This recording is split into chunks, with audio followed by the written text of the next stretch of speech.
Welcome back. The Democrats' impeachment hearings just took an explosive blow. But the mainstream news most probably did not pick up on this.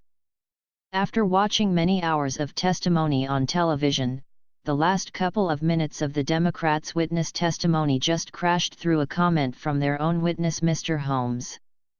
But let's get to the crux of the testimony.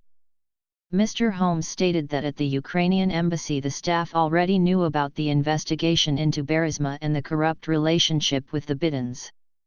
Now, it would seem that the investigations into the corrupt relationship between the Burisma and the Bidens were launched before March 2019.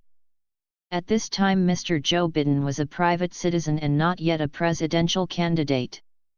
As Mr. Holmes stated under oath, the staff already knew about the investigations by March 2019 already. If you would like to see exactly what Mr. Holmes said, have a look at the video link in the description and skip to 1 hour 49 minutes and 28 seconds. Pause this video and have a look at exactly what Mr. Holmes said. Now that you have seen that Mr. Holmes included this information under oath to the inquiry, let's go back a little in time as to get the timeline in order. Because of this information now being in the public domain, let's have a look at Joe Biden's announcement. This was the video released on the 25th of April 2019. Charlottesville, Virginia is home to the author of one of the great documents in human history. We know it by heart. We hold these truths to be self-evident, that all men are created equal, endowed by their Creator with certain inalienable rights. We've heard it so often it's almost a cliche, but it's who we are. We haven't always lived up to these ideals. Jefferson himself didn't, but we have never before walked away from them. Charlottesville is also home to a defining moment for this nation in the last few years. It was there on August of 2017 we saw Klansmen and white supremacists and neo-Nazis come out in the open. Their crazed faces, illuminated by torches, veins bulging and bearing the fangs of racism, chanting the same anti-Semitic bile heard across Europe in the 30s. And they were met by a courageous group of Americans, and a violent clash ensued. And a brave young woman lost her life. And that's when we heard the words of the President of the United States that stunned the world and shocked the conscience of this nation.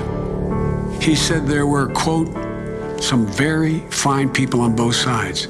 Very fine people on both sides? With those words, the President of the United States assigned a moral equivalence between those spreading hate and those with the courage to stand against it. And in that moment, I knew the threat to this nation was unlike any I had ever seen in my lifetime. I wrote at the time that we're in the battle for the soul of this nation.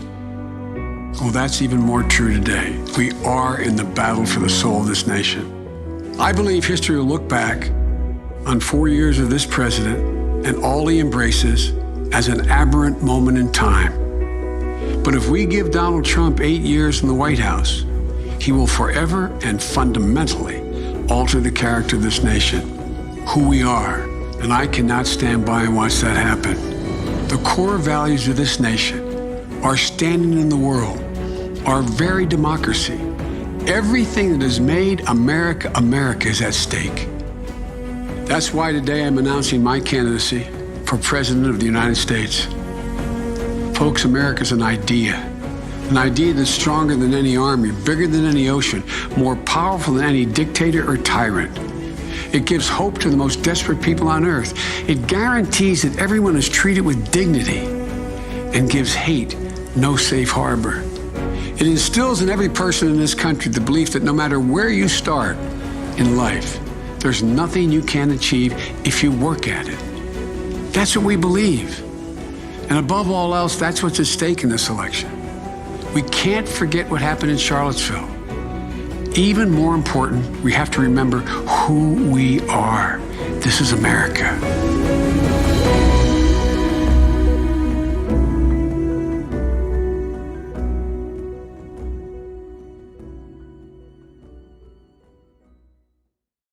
So, Joe Biden 2020 presidential campaign. The 2020 presidential campaign of Joe Biden began on April 25, 2019, when Biden released a video announcing his candidacy in the 2020 Democratic Party presidential primaries. In other words, the investigation into Joe Biden was launched before Mr. Biden announced his candidacy to stand as the next candidate to become the next President of the United States. So with an investigation already underway, Joe Biden was being investigated as a private citizen and not as a presidential candidate.